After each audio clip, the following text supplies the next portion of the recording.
Before anything else, if there's any member of the families of those who served in Afghanistan or those who are going to serve in Afghanistan pretty soon, I would like to pay my deep respect and tribute. Your soldiers, your sons and daughters who either served in Afghanistan or are about to go to serve in Afghanistan are true heroes. We're going to defend freedom. We're going to make sure that Afghanistan, the world, and the United States are safer and a better place for our children. We are very grateful for their sacrifices, and I'm very grateful for the support that you, family members, are providing for them to take up such a difficult task and assignment. I will speak tonight to you about some of the major issues that you hear in the media today about Afghanistan. I will give you a security update. I will talk about General McChrystal's assessments and give you our strategy on how to fight Taliban, answer this question that why Afghanistan matters, why you should be there, and what's been accomplished by your presence in Afghanistan. I'll talk about the presidential elections in Afghanistan that's been in the media lately, and what is next for Afghanistan and my country. Security update very quickly. As you can hear it in the media, the security situation in Afghanistan is fragile. We have seen in the past 2 years a trend of increased suicide attacks and use of IEDs and EFPs and other lethal type of explosive, both along the major highways and the big cities. The reason for that is multifold, and I'll talk about that. One reason is that still the resources and the capabilities available to the Afghan government to provide protection and to deliver services are still limited. There are not enough boots on the ground in Afghanistan on the part of the United States and NATO countries. And those who are in Afghanistan do not properly coordinate in all aspects of the military and non-military operations. Unfortunately, terrorist sanctuaries are still operational on the other side of the Afghan border in Pakistan. And in the past 2 years, what we witnessed was a two dangerous trend that took shape in our neighborhood. One is the Talibanization of Pakistan, and the second trend is the Pakistanization of Al-Qaeda. More and more Pakistani moving up into the leadership of Al-Qaeda. But despite all the challenges and despite all the reports that you hear about the violence in Afghanistan, just keep in mind that 75% of the violence in Afghanistan takes place in 10% of the country. There are many areas in central Afghanistan, in southern Afghanistan, in eastern Afghanistan that are safe or relatively safe. And comparing to Iraq after surge, the level of the violence in Afghanistan is 400% less. And if you compare it to the pre-surge in Iraq, the level of the violence in Afghanistan is 20 times less than when it was there. This chart will give you a brief overview of increase in violence and where most of the violence is taking place. Majority of them are in the east and the south, as you could see in these two charts. And the type of the attacks that we see is most of them are IEDs, and there's been a sharp increase in use of IEDs. A lot of the expertise were initially used in Iraq, developed there, and then brought into Afghanistan by the terrorists and Taliban. Let me briefly talk about the General McChrystal's assessments. We very much welcome the new assessment by General McChrystal. We support his demand for additional troops in Afghanistan. There are not enough adequate number of Afghan and international troops in Afghanistan to overcome the security challenges. The job of defending Afghanistan is ours. Afghans should die first to do this. But we need the skills. We need the training in order to build our army and police force. And we need room and time to build this capacity. And that room and time could be provided by the presence of additional troops in Afghanistan. Some of the important changes that General McChrystal have made is, first one is to change the culture of the operation, of the military operation, to protect Afghans is the first priority instead of killing the enemy, something that we've been asked in the past expressly. in taking the fight to the Taliban by any U.S. Marines who have been stationed as part of the initial increase of the troops have done a really good job of going, not only actually liberating areas from the presence of the Taliban, but also conducting patrols and staying in contact with the people, protecting the civilians. And another important aspect of McChrystal's demand is to development and reconstruction to increase in Afghanistan. Along with that, as I mentioned, we need to increase the capacity of the Afghan government to deliver services and to provide protection to its citizens. We support the request for additional troops. That will help increase the mutual trust between the Afghan security forces and the international forces, and will train them better. Alongside with that, in the new assessment, as part of the new strategy, there is better focus on eliminating the sources in the training of terrorism in the neighborhood, especially in Pakistan. And the new strategy and assessment will also set a more clear parameter for engaging with Taliban, and I can talk about that if there is particular interest. So I'll cover a lot of the issues. I would like to leave more time for discussions and dialogue. On preventing, one of the important aspects that we have talked in the past about, and now it's been receiving adequate attention, is to reduce the number of the civilian deaths in Afghanistan. When a civilian dies, we all lose. An Afghan citizen dies, we lose as the Afghan government, and you lose as our friend and partner.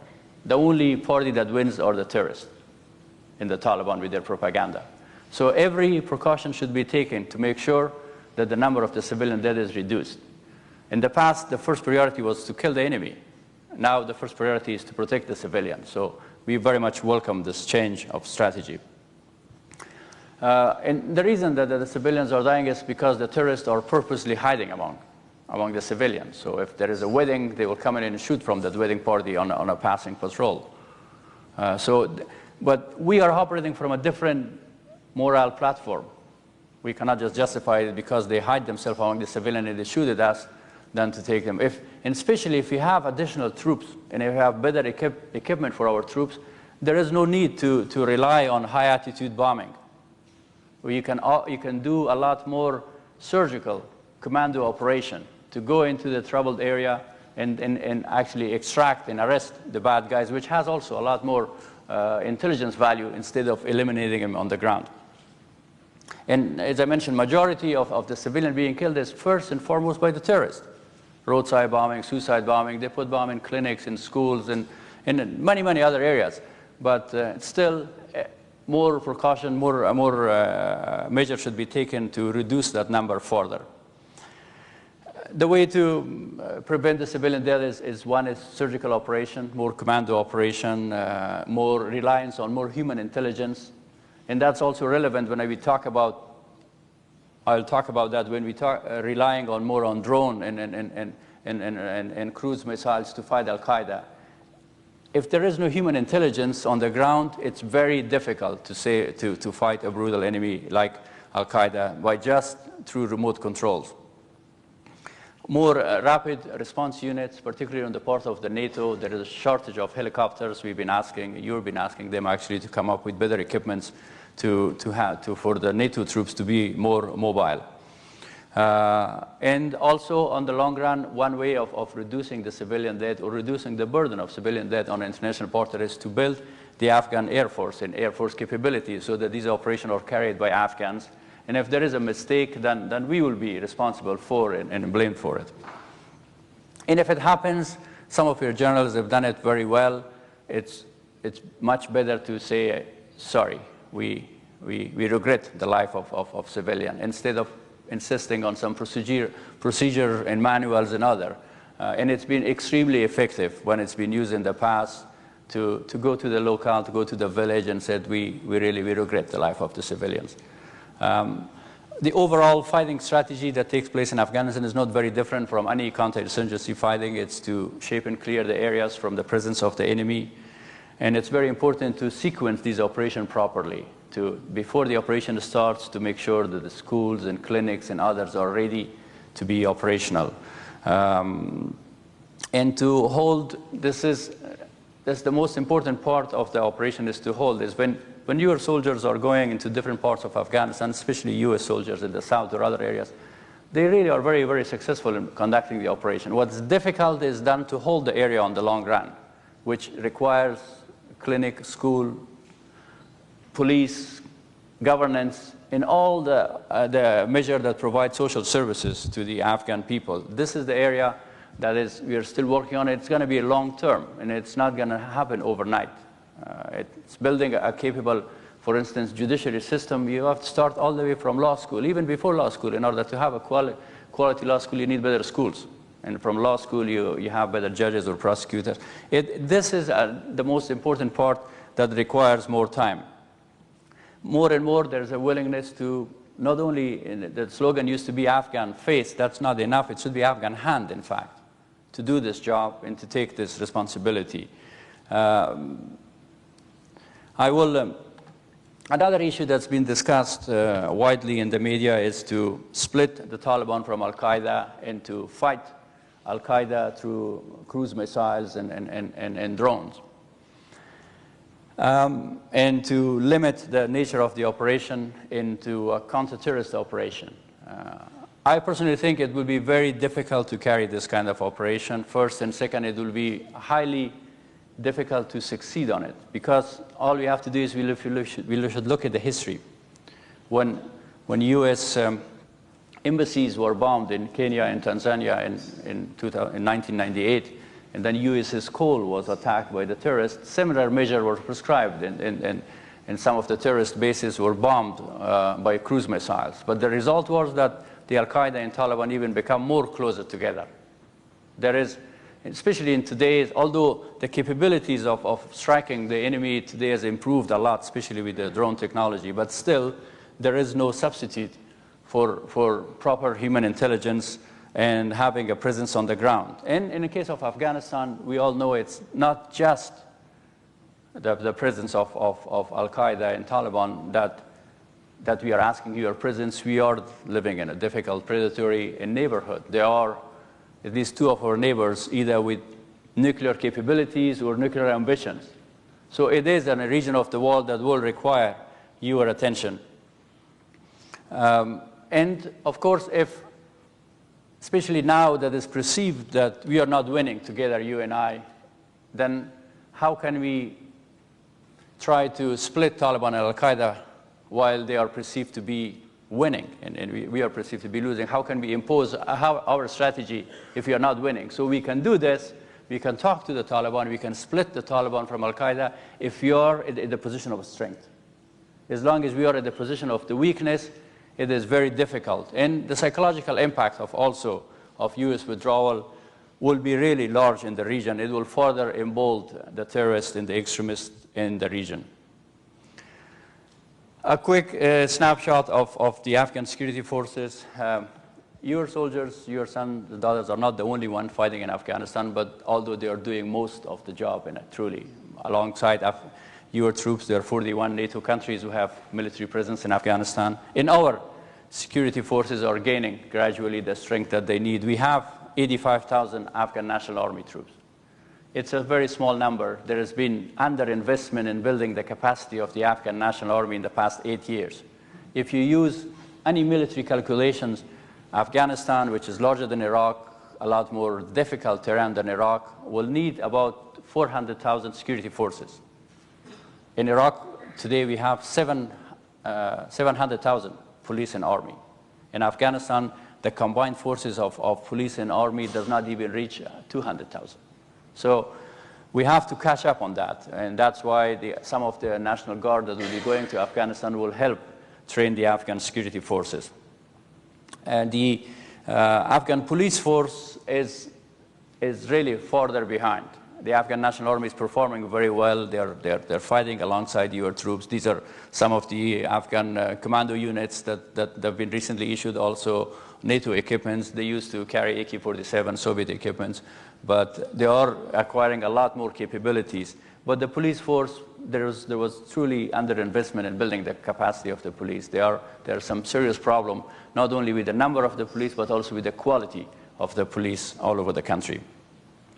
On the part of the international forces, there are slightly over 100,000 troops from 41 countries that either have troop or are supporting the operation directly or indirectly. Increase, as I mentioned, we are asking for an increase in the number of the troops. The number of the troops relates directly to the quality of the troop. We do have large formation of some of our NATO allies in Afghanistan that are not there, not fighting. They don't have the proper equipment. They're constrained by some of their so-called national caveats. So the number of the troop relates directly with the quality of the troop. A more capable, more mobile forces can do a lot instead of large formation that are not able to move around as much as they should. How many more troops we need, that really depends on two factors. And how long do we need them? First, how serious is the threat from terrorism from outside? If we eliminate the threat from terrorism from outside, and that, as I mentioned, the bases, the training that's coming, that will reduce a lot the pressure on the security forces, both Afghan and international. That's one factor. Second is really how fast we invest and how better we equip the Afghan army. While we have the Afghan National Army of 87,000, they have very limited capabilities of transport, especially air transport. So they still rely completely on US and NATO forces to provide this. A question that's been asked sometimes here is why Afghanistan matters, why you should be there. First, we are extremely grateful for your presence. Every Afghan is. Your presence has made a big difference in the life of every Afghan man and woman and children, especially women in Afghanistan who suffered. But your presence is also because you were attacked in Afghanistan, from bases in Afghanistan, 9/11, very clear. The first important reason for your presence in Afghanistan is 9/11, and to prevent a similar attack in the US and in Europe and other places. And if you build the capacity, as I mentioned, you will have a reliable and a very grateful friend and nation in that difficult part of the world. And it's a volatile region. We have Iran, Pakistan, and others. In the history, I know that people have said, well, Afghanistan is too far away. It really doesn't matter. It's their problem. Same argument was made after the Soviet Union and the collapse of Soviet Union. After the Cold War was over, and you and I basically fought together against the communists, against the Soviets, everyone said, well, Afghanistan is too far away, and it probably doesn't matter what happens there. It did matter. Actually, what happened in Afghanistan, unfortunately, at one point took the life of 3,000 people in New York and in the Pentagon and other places. So we are living in a small world. We are interconnected with each other, and the threat of terrorism is still there. But it's not only negative. It's your presence is improving the life of many Afghan people. Women who were completely absent from social life, they're coming back. Children are going back to school, and it's building a new future, a new tomorrow for all of us. I'll speak also about the issue of the governance that's been always also in the media. We hear about the problem of bad governance in Afghanistan. Yes, it is true that the government of Afghanistan is not there to deliver all the services and to provide the protection that the Afghan people demand and deserve. If we were there, there would be no Al-Qaeda based in Afghanistan. There would be no need for you to be there. This is a process that we are working. And the biggest challenge that we face in building this capacity is shortage of human capital, qualified people to do the job in Afghanistan, to recruit them, to bring them here. Our police officers are having serious challenges in doing their job, but at the same time, 9 police officers are dying in Afghanistan every day, fighting for Afghanistan. So we do hear about the problem in the police, which is true, which is we're working, but we should also keep in mind at what condition they're working. We cannot sometimes pull our police officers for training because they're not that good. Sometimes they are bad, but they're the only one there. And in some provinces, huge provinces, we have like 200 to 300 police officers for the entire province. So that the issue, and another thing that really undermines the ability of the government to deliver services is corruption, which tied with narcotics. Narcotics have created such a big infusion of cash into the economy that it makes it difficult. And again, all of it has related to the lack of resources too. A police officer until very recently, we were offering $70 to a police officer in Afghanistan.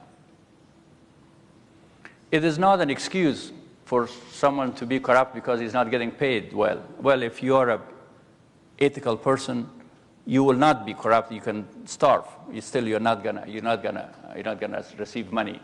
But that's not the case. The case is when you offer $70 for a police officer, or now $150. We've just recently increased it a month. You expect that someone will fight against Al Qaeda, against narco traffickers, and against warlords and everyone else. Who's gonna show up? While you can make $500 by being a cook for an NGO, or make $1,000 being a driver for a foreign company. So the person that shows up from the very beginning has either ill attention or is abusing his uniform. The other issue that people do not really pay attention to is we are not everywhere. It's not bad governance, it's absence of the governance. We are not there. Just physically, our court system, our police, our school and clinics are not there. We don't have that capability, those resources. So these issues relate to each other. Because of the active fighting, we are absolutely not there. And therefore, to blame everything on the government and the corruption is not correct, because first, the government is really small in Afghanistan, and second, the government is not everywhere. We are building this capacity, but to justify that, well, all the problems are due to this, it's unfair. How can you imagine that someone will wear a suicide belt, enter a downtown hotel with machine guns and rocket launcher and fire everyone and then have himself exploded? And you ask him why he did this? He said, well, I was asked for a $10 bribe with the municipality. That's not the case. That's not the reason. There is an infrastructure for terrorism. There's a guy who are training this person. There are guys who are equipping him, who are sending him to carry this operation. And we are working very hard to enhance the capacity. And frankly, the cabinet that we have in Afghanistan, especially in the ministries of the security and finance, there's some of the best, not only in the history of Afghanistan, but also in the region. But we do need to improve further. We need to improve the quality of the governance and enhance the pace of the reform. And 600 high-ranking officials have been arrested for corruption. But still, we need to build a proper judicial system to be able to keep them once they are arrested and properly charge them. Just now quickly on the elections, and then I would like to leave some time for more. 7,000 international and Afghan observers participated in the elections. Afghan elections was a very difficult election to begin with. It was not a normal election under normal conditions. Just in some of the provinces, like province of Kandahar, which later reported a lot of irregularity and fraud, 18 rockets came while people were voting. So therefore, the observer could not be there. In the areas where the international observer or the Afghan observer, most of which were trained by IRI, NED, and many other of our friends, could not be there. So irregularity and fraud did actually take place. But at the same time, this is one of the most watched elections in the history probably of the region. Every country have an interest to it. Everyone is interested, which is good, which is very much welcome. We were supporting that from the very beginning. And the complaints and allegation of the frauds are being adjudicated. There is an Afghanistan Election Complaint Commission. That is in charge of adjudicating the complaints. They will finish their reports within a week to 2 weeks. Currently, as you know, the President Karzai has 54%. There's a mistake there, 54.7. The 4 is missing there, and Dr. Abdullah is 27.4. It's we did it on purpose to catch your attention. So some people really get excited when they see that. And if the President Karzai fell behind 50%, then there will be a second round. The Afghan constitution requires an absolute majority of 50% plus 1. While we focus on security and some of the challenges that we face, once again, I want to emphasize that through your presence and assistance, a lot's been also accomplished in Afghanistan. That does not get the attention of the media because it's very difficult to get the good news out. 7.1 million children are going back to school in Afghanistan. And 34% are girls. There were very few schools during the Taliban in Afghanistan, and very few girls were able to go to public schools. The number of the women teacher overall have increased by sevenfold, 700% increase. We still have serious shortage of women teachers because there are many schools, more than 4,500 schools being built just through your assistance, but there are others, European others, that are been helping with the same procedures, that we cannot have enough women teachers to go to school. And the reason is that they lost these opportunities. We have actually fewer educated, trained women in any part of the country. The law, the constitution encourage for women to come back in the social life, and they do. 27% of the parliaments of Afghanistan are women. But still, there is shortage of skill, and that's why education is so important for us. We are investing 1/5 of our national budget is spent on education, on schools. This is the future of Afghanistan. University enrollment, under the Taliban, there were 4,000 students, mostly boys.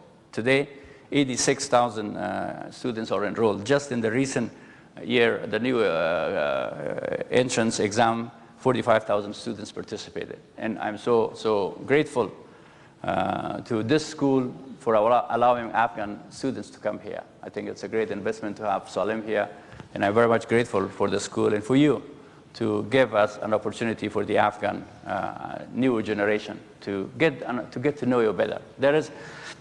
There is so much misinformation and disinformation about this big country, this great nation.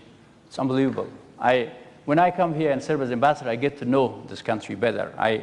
I was very surprised, despite having lived here for so long, to know that you're the biggest giver on the charity in the world. A friend of mine actually was raising money for a cause, and when I asked her what was her target, she said $1 billion.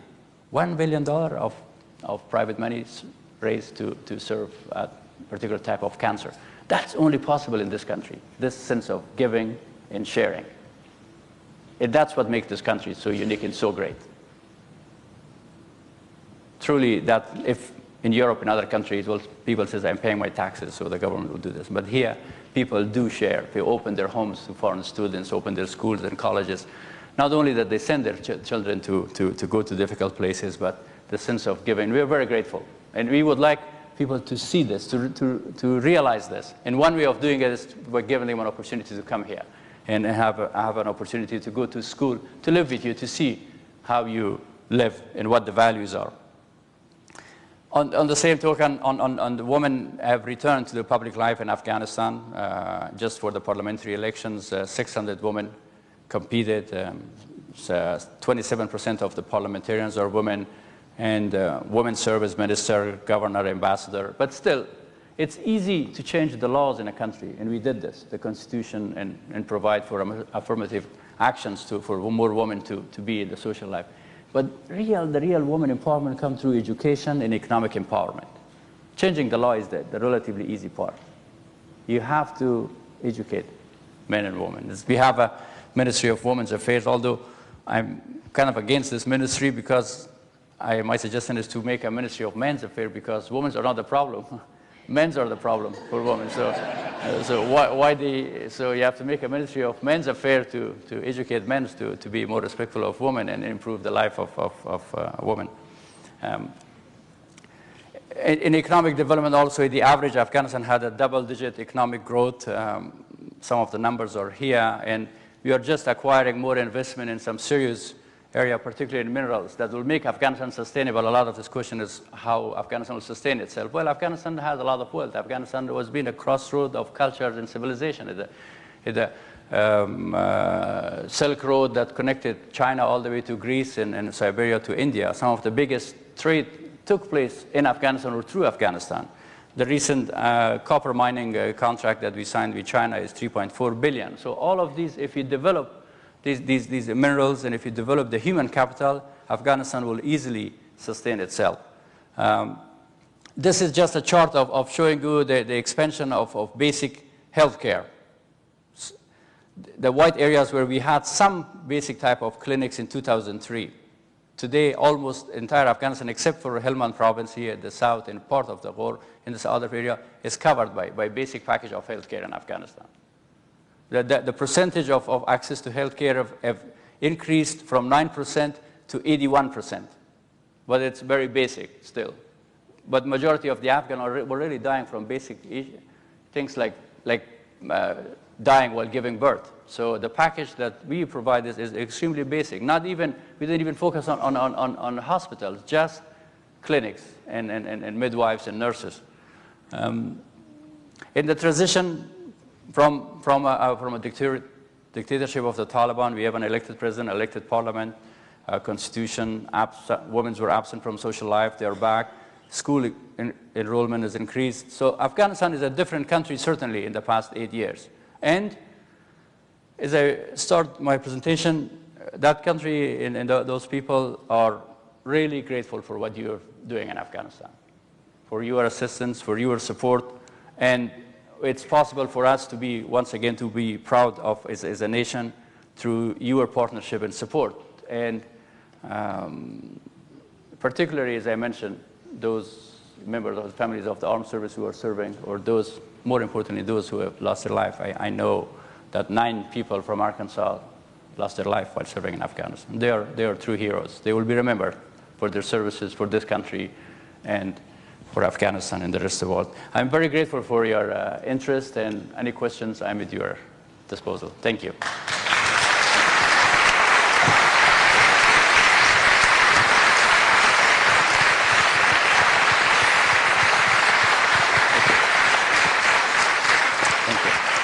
We do have time for some questions. If you raise your hand, we'll get a microphone to you, Dewey. Thank you. Good evening, Mr. Ambassador. My name is Dewi. I'm from Indonesia, and thank you for being here. I have a question. How do you see the geographical or geopolitical location of Afghanistan as also the contributor to the conflict?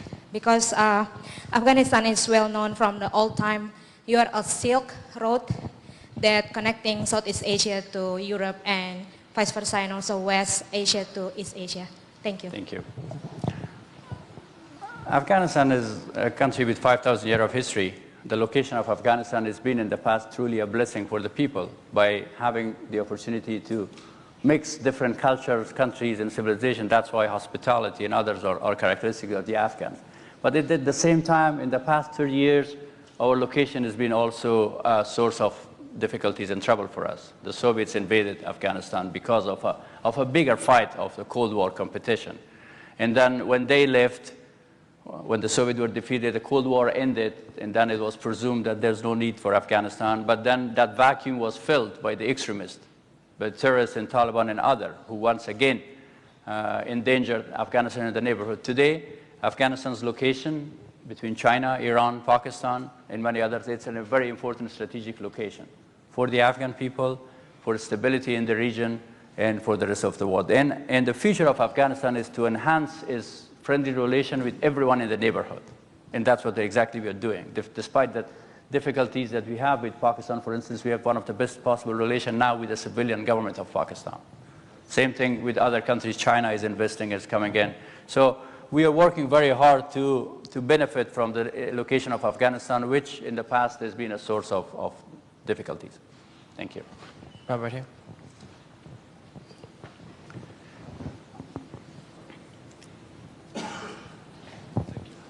I think everybody in the world these days can recognize that besides this military approach, that one of them, just as important, if not more importantly, for the development of Afghanistani people is the international development work that needs to be done along the lines of health, along the lines of education, along the lines of water, everything. And for decades, multilateral international organizations have been doing a lot of work to address these needs in Afghanistan. Recently, we have seen NATO and US military has, in an effort to win the hearts and minds of the Afghani people, they have started to, creep their mission into this development work with varying levels of success.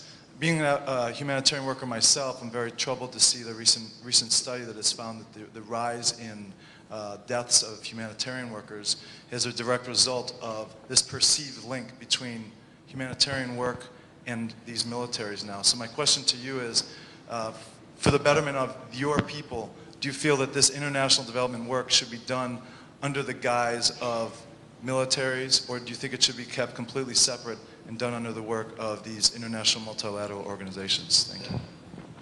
Thank you very much. Very good question. The enemy, the terrorists and the Taliban do not make a distinction.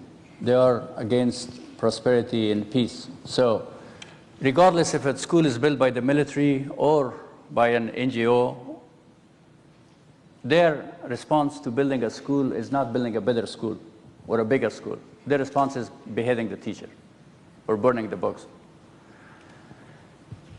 So while it's better for the security work to for the development work to take place by Afghans primarily and done by our international partners, but if there is no security, there will be no development. And we cannot completely separate these two issues and says we are doing our development work regardless of the security situation. Because the result will be that you might be working with Taliban and other undesirable elements on the local level to deliver those services. And then what is important for the people to see a benefit from the presence of the international community, civilian or military. And therefore, it's better for these operations to be conducted, for the development work to be done by Afghans primarily, supported by the civilian and military. But on the issue of another slogan that's winning the heart and mind, I'm not so sure that if it's a good term and if it's successful. Instead, it should be building trust and dignity on Afghans. Because heart and mind is more like a charity. They're Afghans, you give them a candy or dig a well for them and you win their heart and mind. No. If that country has to stand on their own feet and do what they're doing, you have to respect Afghans. You have to see Afghan as your partner. Otherwise, it's a hands out. And as you have a lot of experience and expertise all over the world, from what I've talked to you, know that the charity work, if it's in hands out, it creates a bad habit of dependency. So we have to get over that. Instead of winning the heart and mind, building trust and dignity for the Afghans to do this themselves on their own. And we also hear another slogan that says, things should be done with an Afghan face. Again, I'm not so sure if it's right. No, things should be done with the Afghan hands. We need an Afghan hands, not Afghan face in development projects in Afghanistan. That will take time. The capacity is sometimes not there, but it's a lot more sustainable to build this capacity and to trust and partner with Afghans instead of a mentality of hands out. Bill, right in the back, straight behind you.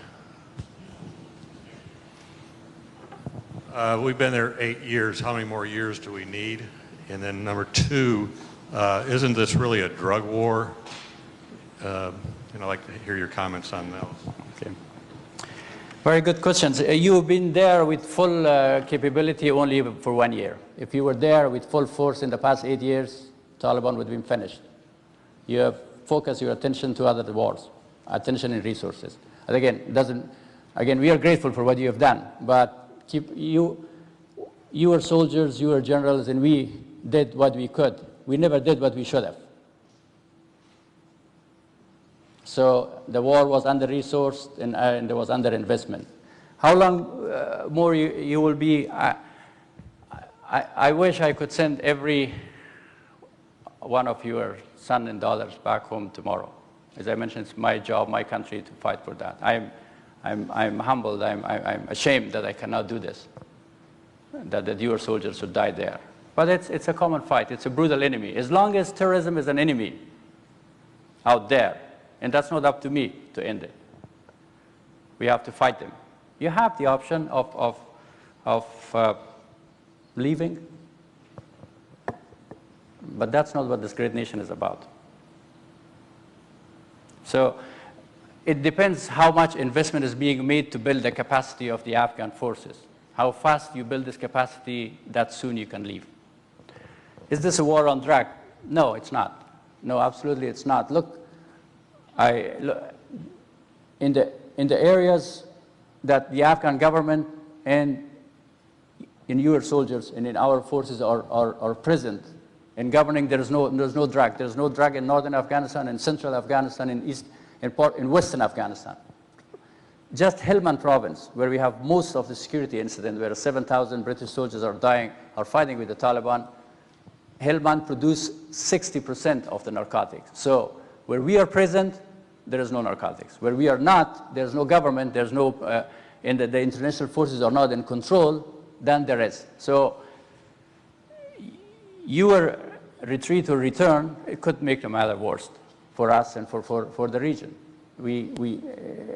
As I mentioned, we are keep reducing the number of the provinces that produce poppy in Afghanistan. There was 17% reduction this year, and there are 23 provinces that are poppy free. And all these 23 provinces are in the northern, central, and western Afghanistan, where the government and the international forces are present and in control.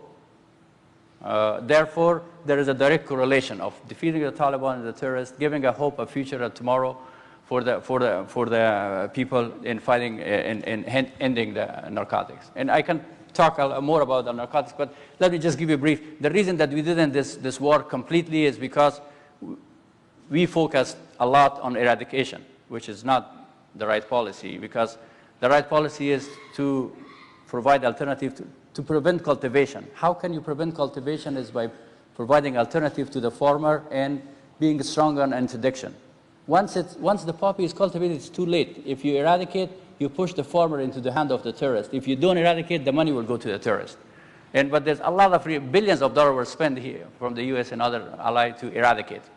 It didn't work. Now we are trying the right approach of building the agricultural sector in Afghanistan and being aggressive on introduction. Thank you. Sure. 1 second. Okay.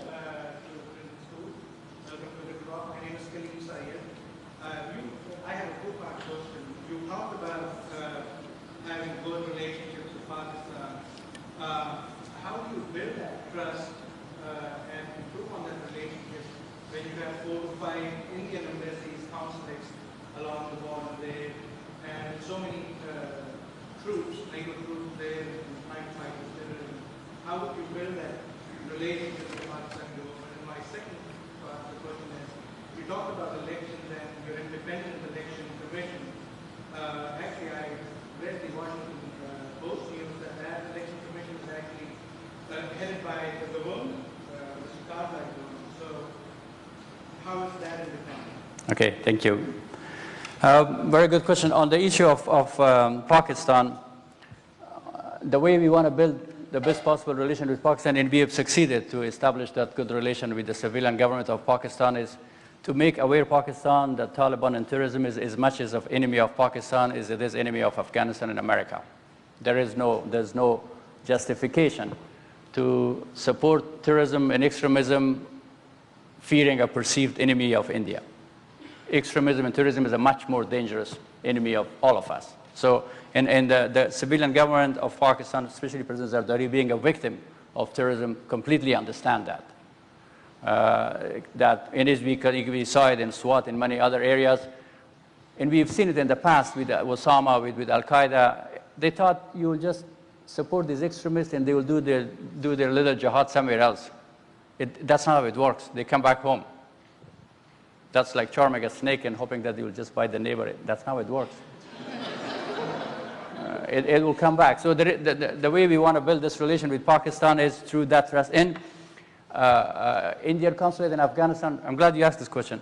There is no new Indian consulate in Afghanistan since 1964. And there are 4 Indian consulates in Afghanistan. There are 5 Pakistani consulates in Afghanistan. In every city that India has a consulate, there's Pakistan.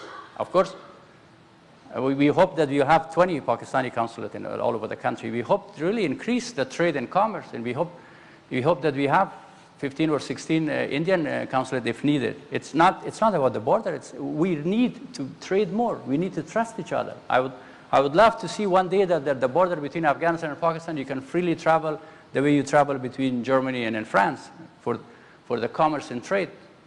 That's how I see the future of Afghanistan, and hopefully one day in Iran and in India and the whole neighborhood. So the issue is really building trust and confidence in seeing what is the enemy. Who is the real enemy right now for Pakistani society, for Pakistani people, for Afghan society and Afghan people? And we are aware of sensitivity and concern of Pakistan, and that's why there is absolutely no Indian troop in Afghanistan. They've asked in the past to assist. As I mentioned, 41 countries have military presence, but not our neighbors. And we made it very clear. India, Pakistan, Iran, they don't have it. On the construction project, India is helping, so does Pakistan. I'm very grateful. Pakistan is building roads, Pakistan is giving a scholarship to Afghan students, and so does India. That's the way to go. That's how you're going to build the region. On the election complaint commission has 5 members. 3 members are international staff. The head of the election complaint commission is a Canadian, and 2 other members are international. 2 Afghans, 1 an academic, and the other one a judge or member of the complaint commission. And they are supported by a staff of about 200 people. So they know that everyone, even from Little Rock, is watching what they're doing. So they're aware of the responsibilities. We should give them a chance to come up to complete the process that they've started. We do have time for just one more question, and right here, right in the middle. Bob.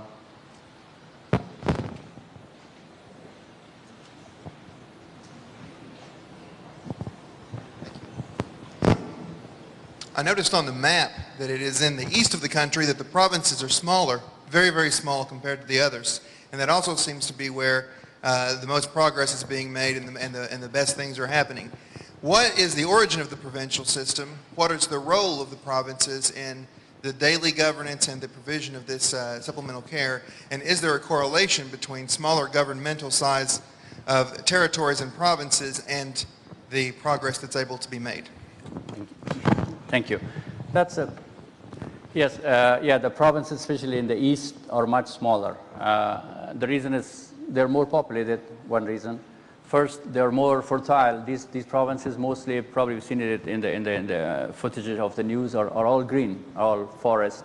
Helmand, which is a very big province where most of the problem is flat, and it's almost desert. When it reaches Iran and in Pakistan, it becomes almost desert.